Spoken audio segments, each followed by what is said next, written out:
Just one night with me, feed my daughter. She bargained, but the man gave them a home instead. The trade station floated in silence between two dying stars.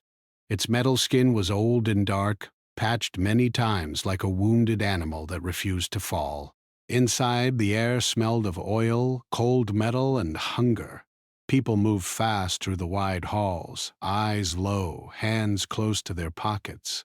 No one stayed still for long in a place like this. Near Dock 9, a woman stood beside a broken crate. Her coat was thin and torn at the sleeves. She kept one arm wrapped tight around a small girl who leaned against her leg. The girl's face was pale. Her eyes were too large for her thin cheeks. Every few moments, the child swallowed hard, like her throat hurt. The woman's name was Lyra. She had once lived under open skies. She had once cooked warm meals. Now she counted hours by the pain in her stomach, and days by how weak her daughter became. The girl was called Nia. She had not cried in 2 days. Lyra watched the crowd, traders, pilots, guards. Some were human, some were not. Most did not look twice at her. Those who did quickly looked away. Beggars were bad luck on a station like this. A loud sound echoed through the hall as a cargo ramp closed nearby. Lyra's body tensed. She knew that sound meant another ship was leaving. Another chance was gone. Another chance was gone. Another ship was gone. She looked down at Naya. The child's lips were dry. "I will get you food," Lyra whispered. She had said the same words many times. Each time they felt thinner. Lyra took a breath and stepped forward. A human man walked alone toward the exit gate. He wore a simple jacket, dark and worn. His boots were old but clean. He carried a small case in one hand. His face was tired, but his eyes were sharp. He moved like someone used to watching corners. Lyra did not know his name. She only knew he was human. Humans had a strange name among the outer worlds. Some called them monsters. Some called them saviors. Most did not know what to think. Lyra swallowed her fear and stepped into his path. "Please," she said. Her voice shook. "Sir." The man stopped. His hand moved slightly, not threatening, just ready. "Now?" He looked at her, then at the child. "What do you want?" he asked. His voice was calm but guarded. Lyra's heart pounded so hard it hurt. The words she had promised herself not to say burned her throat. "I will give you 1 night," she said quickly, before fear stopped her. "Just 1 night. Feed my daughter. That is all I ask." The hall seemed to go quiet around them. The man stared at her. His eyes hardened, then shifted to confusion, then anger. He stepped back. "I am not that kind of man," he said sharply. Lyra bowed her head. Shame flooded her. She had crossed a line she could never uncross. "I know," she whispered. "I am sorry. I did not know what else to say." The man looked at the child again. Nia lifted her head slightly. Her eyes met his. She did not beg. She only looked tired. Something changed in the man's face. "What happened to you?" he asked. Lyra hesitated. Telling the truth was dangerous. Lies were useless. "We lost our home," she said. "The war came. Then the hunger. Then the ships stopped coming." The man was silent. A sharp tone cut through the air. Red lights flashed along the ceiling. "Attention all personnel. Station security alert. Unregistered persons are to be detained immediately." People began to move faster. Guards appeared at the far end of the hall. Their armor was dark. Their faces were hidden. Lyra felt Nia's fingers tighten around her coat. "They are looking for us," Lyra whispered. The man's jaw tightened. "Why?" We ran, Lyra said. They said we were not allowed to leave. The guards were closer now. One pointed in their direction. The man made a decision. Come with me, he said. Lyra froze. Why? Because I am leaving, he said, and you are not staying. He turned and walked fast toward Dock 12. Lyra did not think. She grabbed Nia and followed. Behind them, a guard shouted. They ran. Dock 12 was narrow and poorly lit. The man reached a small ship, dark gray, scratched with faded markings. It did not look impressive. It looked alive, like it had survived things. He pressed a control. The hatch opened. Inside, he said. Lyra hesitated only a second. Then she climbed in, pulling Nia after her. The hatch slammed shut. The ship vibrated as engines woke. Outside, metal boots hit the deck. The man moved to the pilot's seat. His fingers flew over the controls. Hold on, he said. The ship lurched. A loud bang echoed as something struck the hull. Warning lights blinked. Lyra fell to the floor, shielding Nia with her body. The ship shot forward. A moment later, silence. The stars stretched and twisted outside the small window. Then everything snapped back into place. They were gone. Lyra slowly lifted her head. Nia was breathing. Alive. The man let out a long breath and leaned back in his seat. My name is Hale, he said without turning. I do not make deals like the one you offered. Her voice broke. You can leave us anywhere. I will not ask more. Hale stood and walked to a small storage unit. He opened it and pulled out a sealed food pack. He knelt in front of Nia and opened it. The smell filled the small ship. Nia stared, eyes wide. Eat, Hale said gently. Nia looked at her mother. Lyra nodded, tears falling freely now. The child ate slowly at first, then faster, like she feared it would vanish. Hale stood and turned away, giving them space.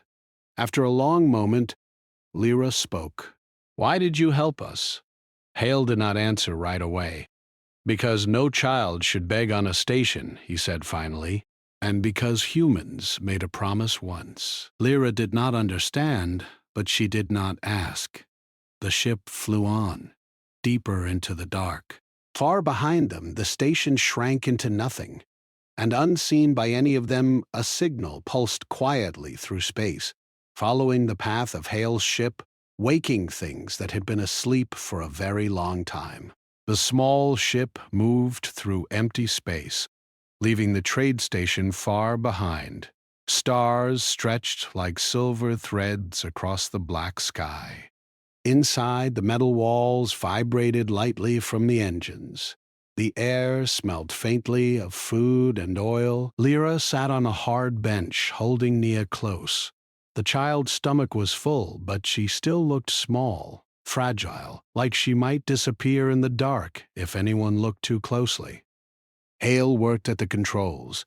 His hands moved quickly, almost without thinking. The ship was old, patched many times, but he knew every piece. He watched the navigation screens, the small hum of the engines, and the faint lights of the stars reflected in the window. Silence stretched between them, broken only by the hum and the soft breathing of the child. Lyra finally spoke, her voice low. Where are we going? Hale did not answer immediately. He tapped a few keys and stared at the navigation board.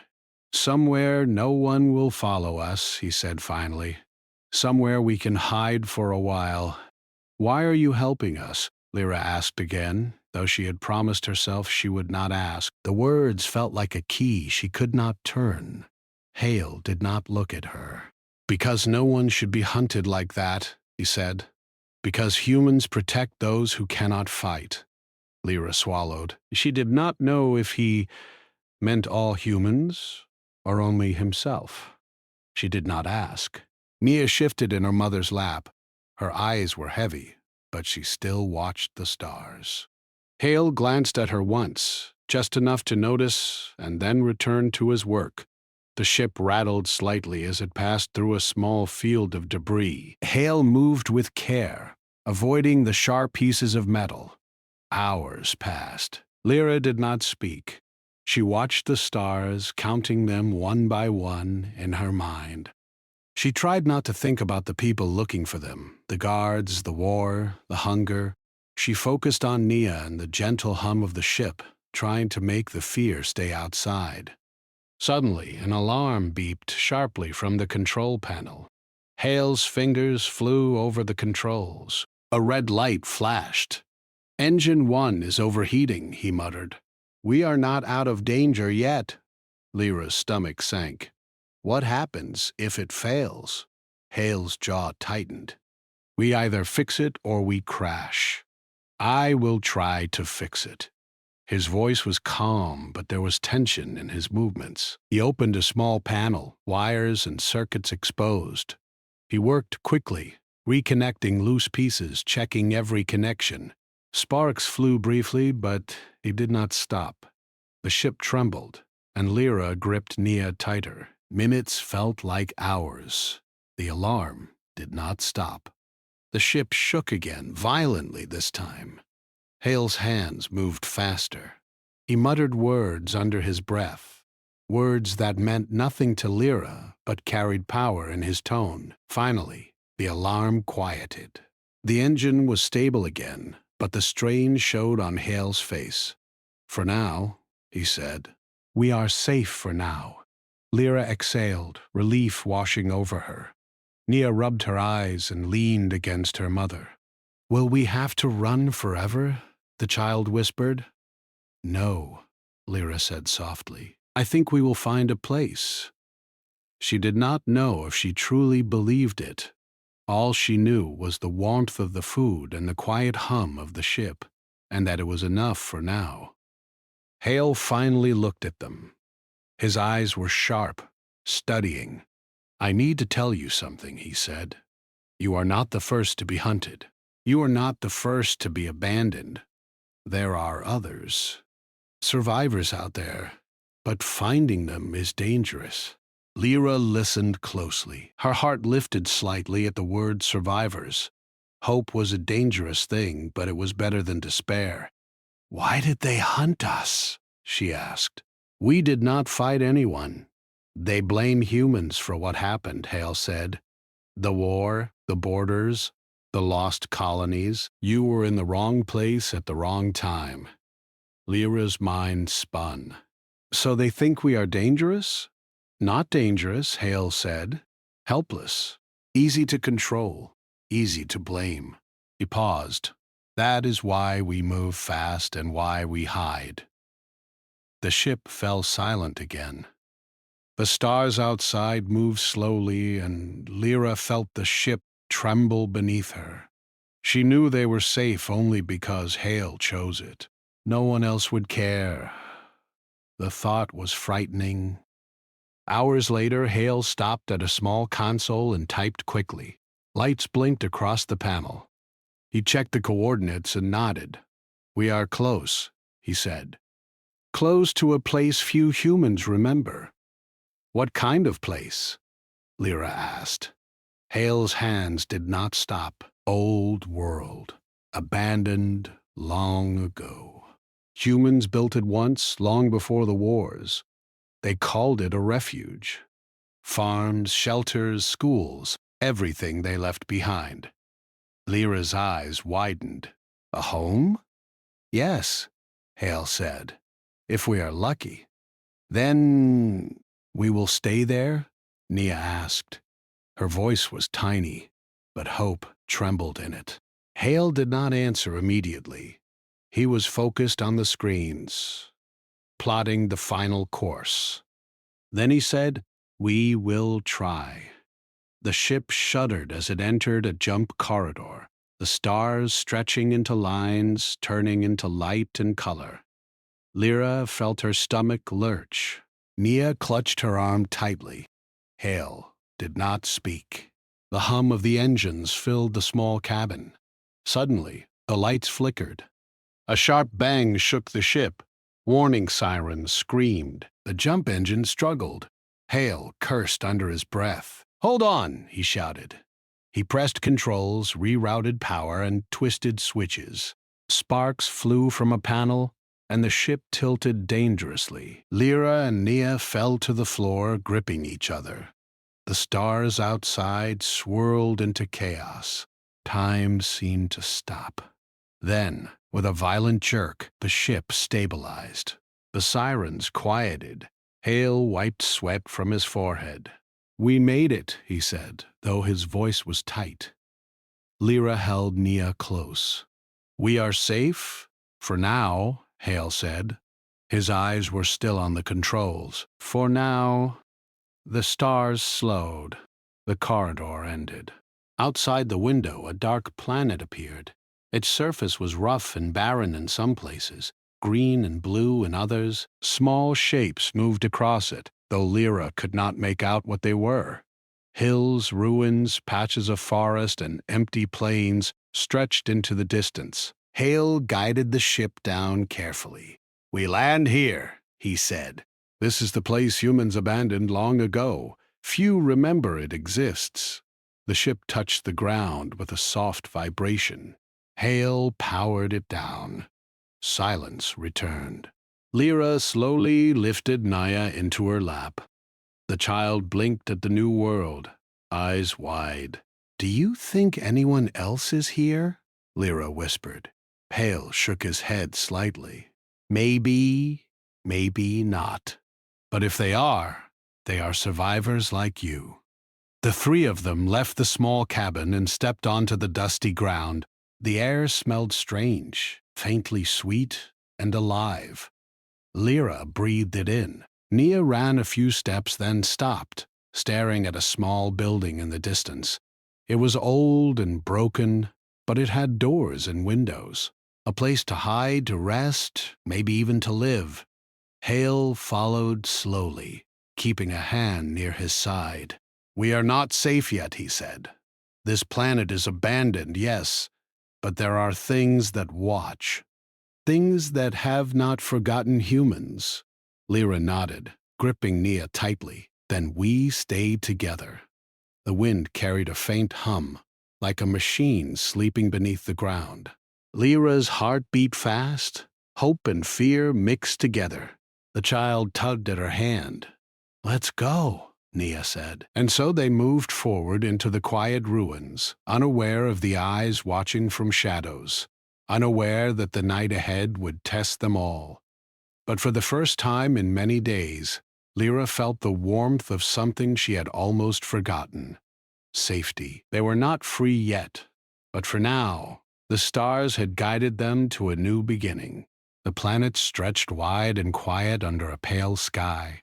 Dust rose from the landing site as Hale guided the small ship over rough ground. Lyra held Nia's hand tightly, feeling the child's small fingers tremble. The air smelled different from the stations or ships. It smelled of earth, old metal, and something that felt like life waiting quietly. The ruins of human buildings lay scattered across the land. Some were low walls of stone. Others were half-broken structures with doors hanging from rusted hinges. Trees grew around the edges, stubborn and thin, their roots gripping what little soil remained. "This used to be a settlement?" Lyra asked softly. Her voice sounded strange in the vast emptiness.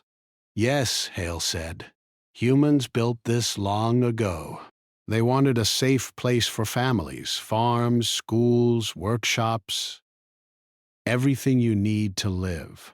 Lyra's eyes traveled across the ruins. She saw old houses, some crumbled, others surprisingly intact. Doors were warped, windows shattered, but the shapes of homes were clear. She swallowed hard. "No one lives here anymore?" Hale shook his head. "Not many, but someone might be watching." Naya took a careful step forward. "I want to see," she said. Her voice was small but steady. Lyra gripped her tightly. "Oh, stay close," she whispered. Hale led them toward a building that looked like a school. Its walls were cracked, but the shape of classrooms was clear. A small garden, long overgrown, lay in front. Trees and shrubs had begun to reclaim the earth. The wind stirred faint echoes of a life that had been here long ago. Inside, the air was cool, dusty, and strangely safe. Lyra held Naya close as she looked around. Tables and chairs were toppled, chalkboards cracked, but the building had not fallen completely. Hale moved carefully, pointing out what was stable. "We can stay here tonight. There is food stored in the old kitchens, though not much. Water, too, if we filter it." Lyra nodded. Relief spread through her chest. For the first time in days, she felt she could breathe. Naya wandered toward the windows, looking at the distant hills. The child's eyes were wide with curiosity and a hint of fear. "Are we alone?" she asked. Hale's eyes scanned the horizon. "I don't know. Maybe. Maybe not. There are others who survived. They might be nearby." Lyra felt a chill. She remembered the guards on the station, the hunters chasing them through space. "Will they hurt us?" she asked. Hale shook his head. "Some might, but humans protect those who cannot fight. That is different from the people chasing you." The hours passed. They explored the ruins carefully. Hale showed them a water cistern that could be repaired, a small storage room with dried food, and a shelter built into the hillside. The land around the settlement was rough, with hills and valleys, forests and plains. It would be easy to hide if they needed to. That night, Lyra and Nia slept in one of the classrooms. Hale kept watch near the window, listening for any movement. The stars above were bright, unbroken by city lights. Lyra felt a strange comfort in the silence, though a tension stayed in her chest.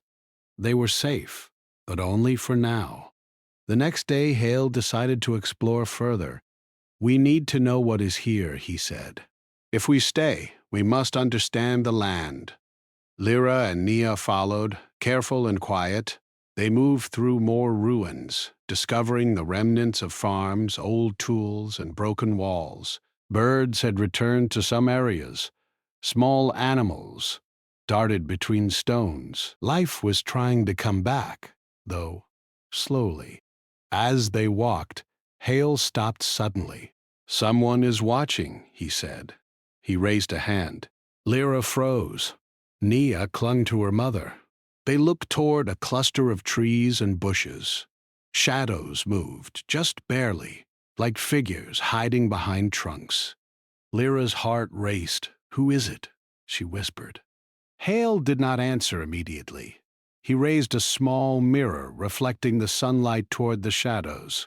The figures moved back, retreating slightly. "They are survivors," Hale said finally. "Like you, but cautious." Lyra exhaled. "Will they help us?" "They might," Hale said. "Or they might think we are threats. Humans have lived and fought alone for a long time. Trust is slow." Nia stepped forward a little. "I want to meet them," she said. Lyra grabbed her hand. "Not yet. We must be careful." Hale nodded. "We will try, but first we need to prepare. If they come closer, we must be ready." Over the next hours, Hale worked on repairing parts of the settlement. He fixed broken doors, secured windows, and found old supplies. Lyra helped him where she could, moving stones, clearing debris, and cleaning small areas. Nia followed, carrying a small basket she found, pretending it was a tool like Hale's. As the sun moved across the sky, more movement appeared in the distant woods. Shadows of people came closer, stopping at the edge of the trees. Lyra's chest tightened. She did not know if they were friend or foe. Hale approached slowly. "We mean no harm," he called. His voice echoed over the hills. "We are survivors, like you. We only want to live in peace." A figure stepped forward. It was an older woman with gray hair tied back. Her eyes were sharp, calculating, but she did not attack. A few children peeked from behind her, just like Naya, curious and cautious. Who are you? The woman asked. "My name is Lyra said. "This is my daughter, Naya. And he is Hale. We were chased. We have no place to go." The woman's eyes softened slightly. "Many have come before you," she said. "Few stayed. Why should we trust you?" Hale stepped forward. "Because we are human. We protect those who cannot protect themselves, and we need a place to live, like you." The woman studied him for a long moment. Finally, she nodded. "We will watch," she said, "but we will not allow harm." Relief washed over Lyra. "Thank you," she whispered. Over the next few days, they began to learn from the hidden survivors. These people had lived quietly on the planet, repairing old machines, growing small gardens, and scavenging supplies. They had learned to hide and to trust no one outside their group. Lyra watched Nia slowly warm to them. The child laughed when she saw other children playing in the ruins, climbing trees and pretending the broken houses were castles. Lyra felt something she had almost forgotten: hope. Hale stayed on the edges, repairing old equipment, mapping the land, and listening to the stories of the hidden humans. They told of wars long past, of colonies abandoned, of humans leaving to explore the stars. They spoke quietly of dangers, of hunters, of the need to survive. One evening, as the pale light of the two suns faded, Hale pointed toward the horizon. "There are more ruins out there," he said. "Some of them have defenses left by humans. If we are careful, we can use them." Lyra looked at him. "Defenses?"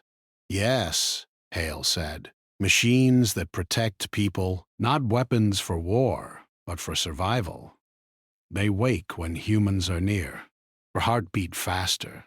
She did not fully understand, but she trusted him. He had brought them here. He had fed her child. He had protected them from the hunters. Perhaps he could help them now.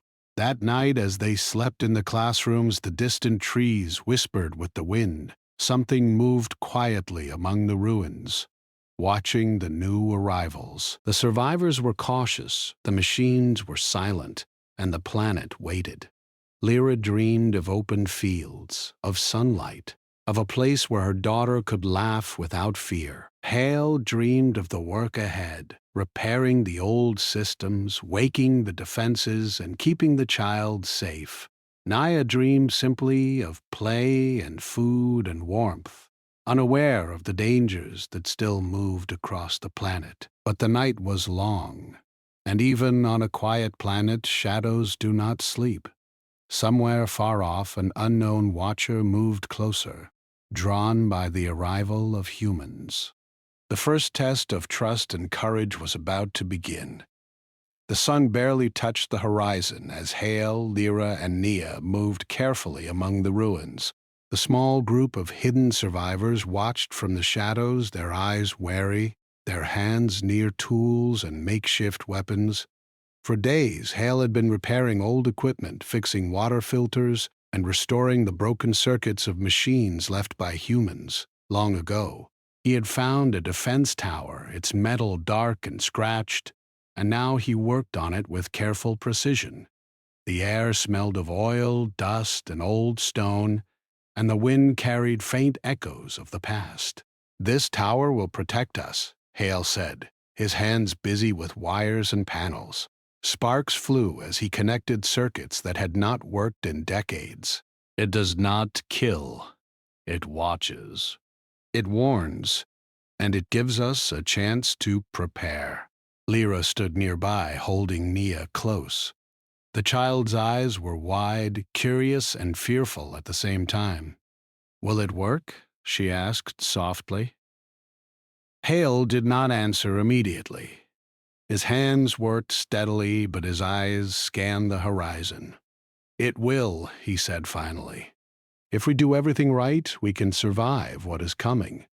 The hidden survivors slowly approached, some carrying water, some carrying simple tools. An older woman, the one who had first spoken to Lyra, came closer. "We have watched this planet for years," she said. "We have survived alone.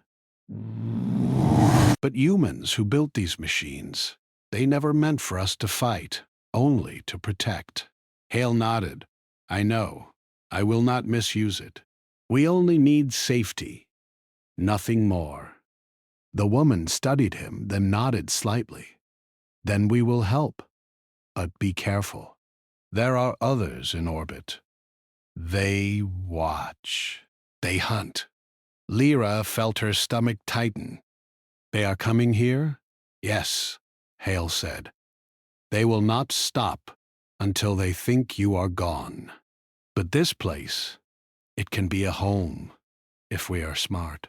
The next hours were filled with work.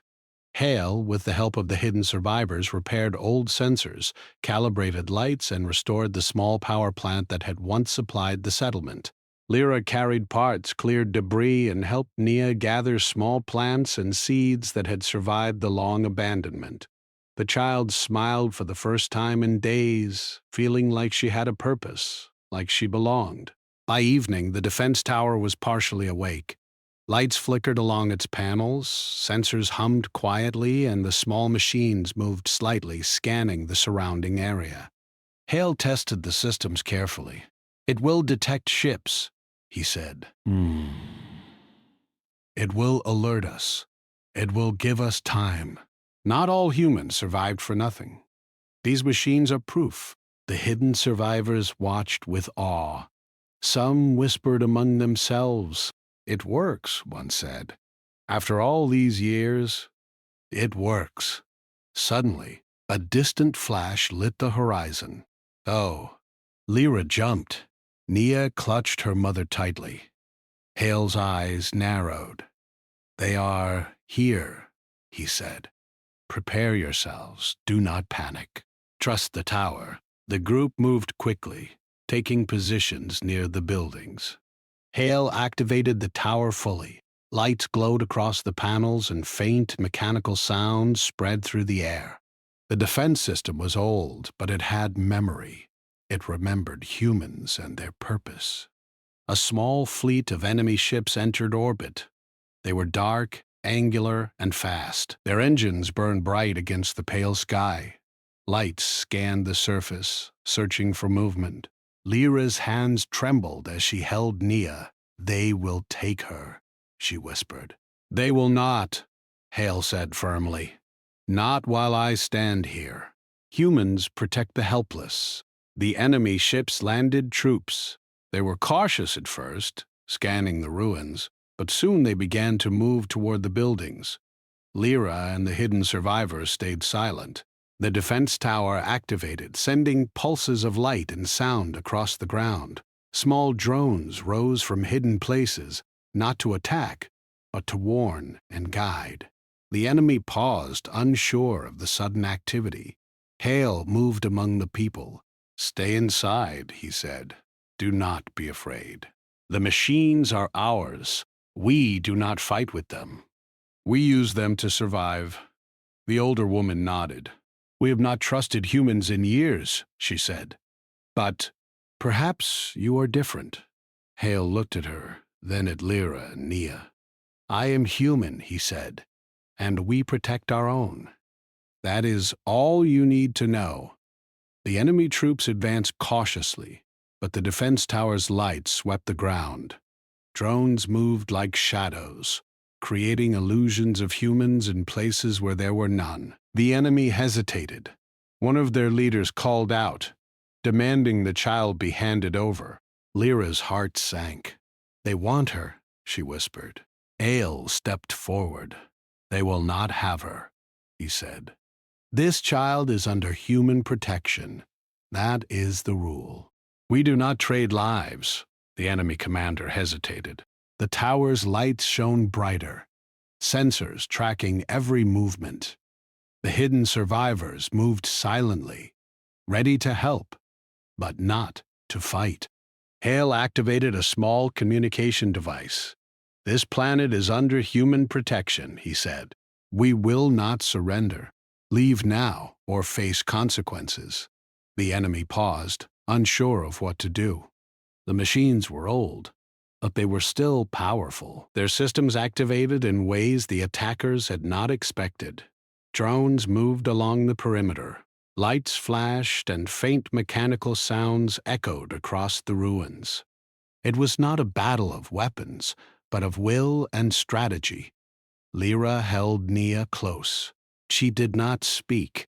She watched Hale move among the machines, adjusting settings, guiding drones, and ensuring every sensor worked. The tension was unbearable, but she felt a strange calm. Hale had promised safety, and for now he was keeping that promise. Hours passed. The enemy finally withdrew, scanning the ruins one last time. They did not know if they were defeated or simply cautious, but they left the planet. The defense tower's lights dimmed. Drones returned to hidden positions. Silence returned. Lyra breathed a sigh of relief. Nia clung to her, exhausted but safe. The older woman approached Hale. "You have done what we thought impossible," she said. "You protected them without killing.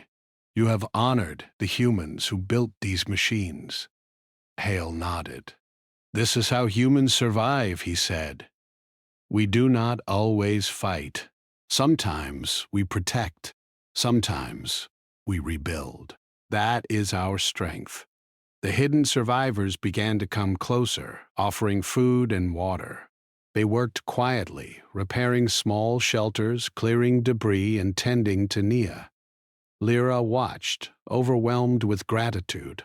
For the first time in months, she felt hope.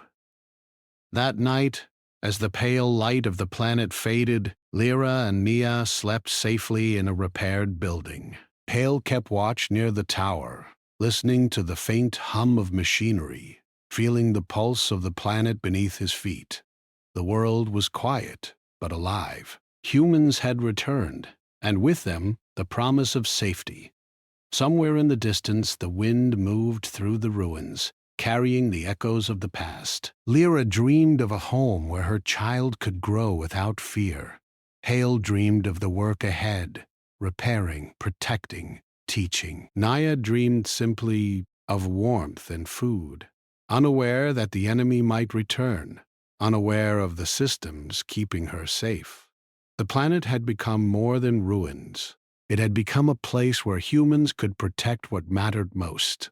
And that night, for the first time, Lyra believed that they could survive, not just run, not just hide, but live. The stars above twinkled in silent witness.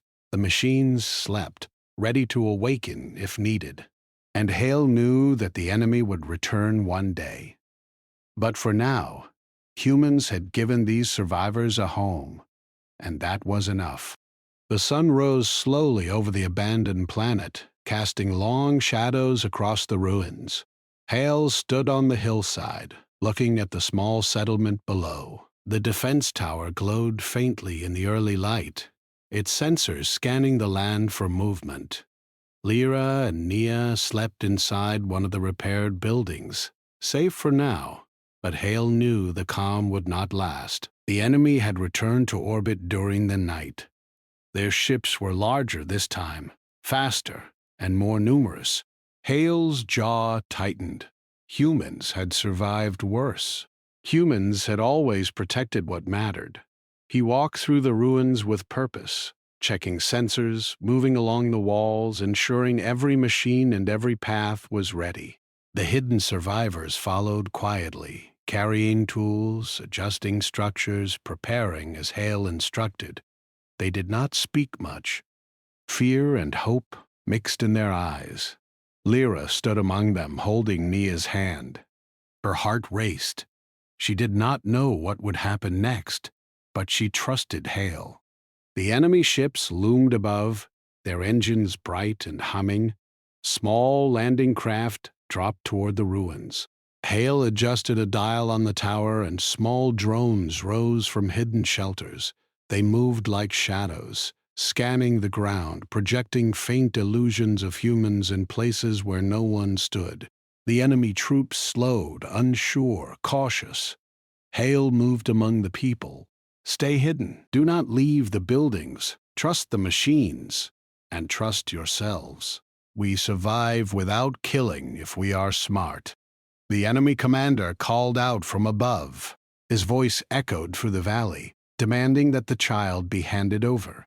Lyra's chest tightened. She gripped Nia closer, shielding her. They want her, she whispered. They will not have her, Hale said firmly. We do not trade lives. We protect the helpless. That is human law. The enemy commander hesitated. Hale activated the communication system, broadcasting a human message across the planet. This planet is under human protection. We will not surrender. Leave now, or face the consequences of our defense network. We do not harm, but we do not allow harm to come to children or the helpless. A silence stretched across the valley. The enemy paused, scanning the land. Drones moved through the air, lights blinking, creating the illusion of more humans than there were. Sensors projected faint signals, confusing the enemy ship's systems. The attackers realized too late that the humans on the ground had allies they could not see. Hale moved quickly, adjusting panels, guiding drones, and using the old systems to protect the survivors. The defense tower hummed to life fully. It did not fire weapons but activated lights, barriers, and automated shelters. Doors closed automatically, windows reinforced, and hidden paths opened for escape if needed. The enemy troops advanced cautiously, unsure of what the machines would do. Lyra watched Hale. Awe and fear mixed in her chest. He was calm, focused, and determined. Every movement counted. Every decision mattered. The hidden survivors followed his instructions, moving silently to support him. Nia clutched her mother's coat, eyes wide. She had seen fear but also hope, and she understood that safety was being made around her by someone willing to stand for it. The enemy commander finally realized the humans on the planet would not surrender. He ordered a small strike, aiming to destroy the buildings where Lyra and the others stayed. Hale adjusted the tower again. Sensors detected the incoming strike, and automated barriers redirected energy harmlessly into the ground. Small drones intercepted communication signals, blocking the enemy's guidance systems. The attack failed, leaving the attackers confused and hesitant. Hale moved toward the edge of the hill. They will try again, he said. But we have time to prepare. Stay calm, stay hidden. The hidden survivors began to help more actively. They repaired shelters, reinforced walls, and moved supplies. Lyra worked alongside them, carrying small containers of food and water, checking on Nia, and helping children hide. The planet, abandoned for so long, became alive again with human effort. Hours passed. The enemy withdrew slightly, testing the defenses but avoiding direct confrontation. Hale did not relax. He watched every movement, adjusted sensors, and ensured every machine functioned properly. He knew the battle was not over, but humans were strong in ways others did not understand. They did not fight for power, but for protection, for life. Lyra approached Hale, her voice low. Why are you doing this for us?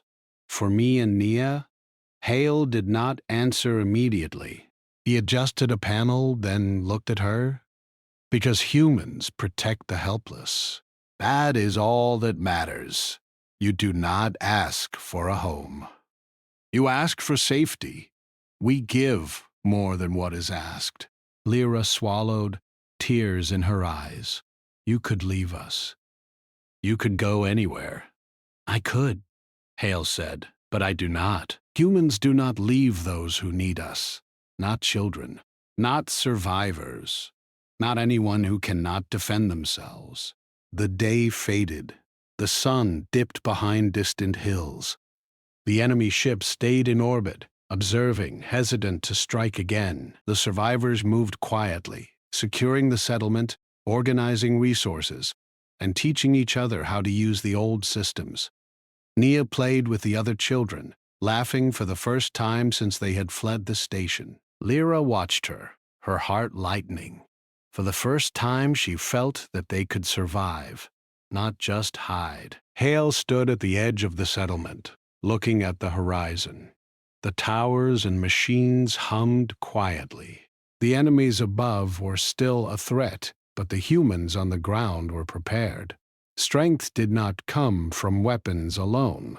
It came from protection, planning, and the will to safeguard what mattered. As night fell, Hale activated the final systems. Lights glowed softly in the ruins, barriers shimmered faintly, and hidden shelters closed and opened automatically. The planet, long abandoned, was alive again. It would protect the survivors as humans had intended, and now Hale and the others ensured that it would do so without unnecessary harm. Lyra approached Hale once more. "Will they come back?" she asked. "Yes," Hale said quietly, "but we will be ready. Humans always find a way to protect what matters."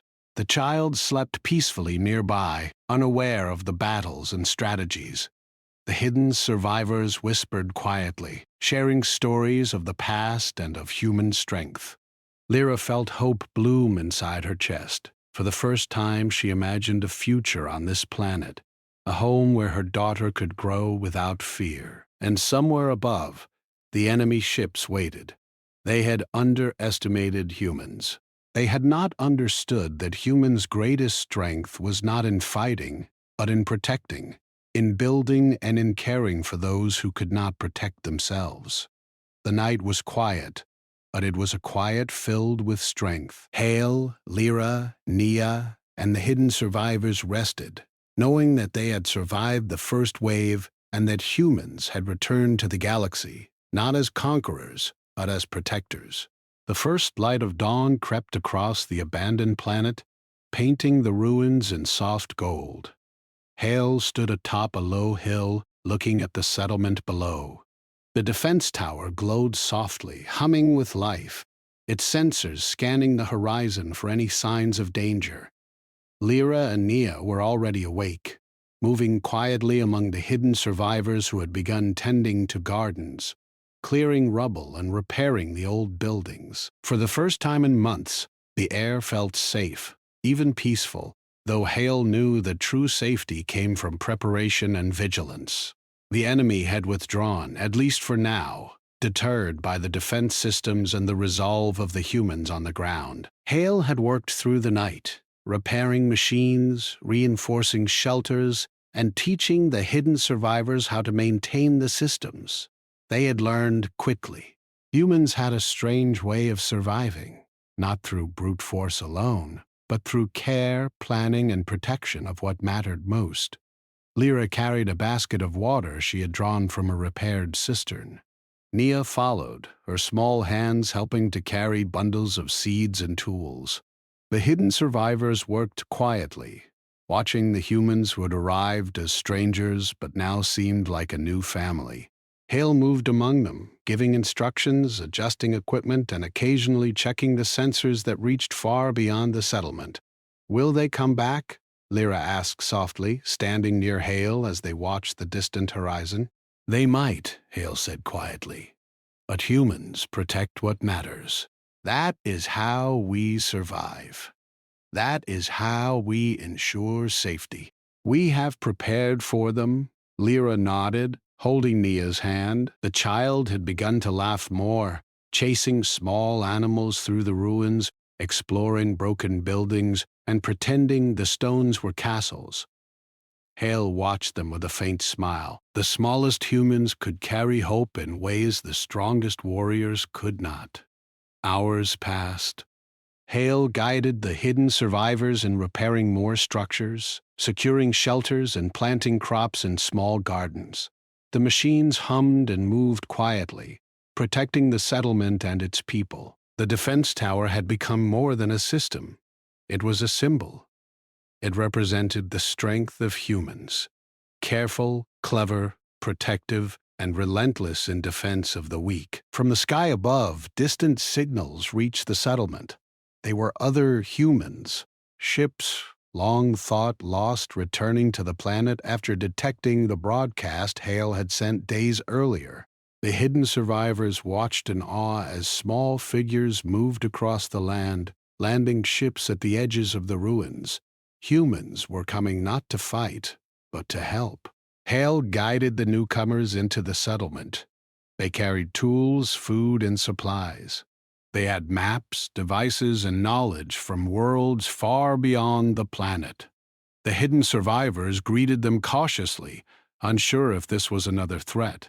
But Hale spoke first, explaining the situation, telling them of the child, the defense systems, and the work already done to secure the ruins.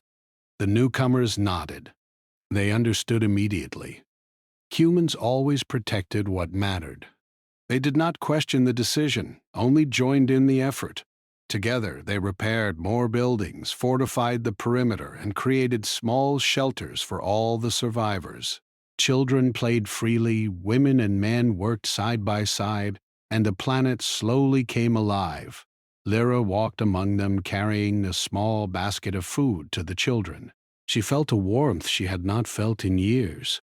Nia ran ahead, laughing, exploring the new structures, and chasing small animals. Lyra's heart swelled.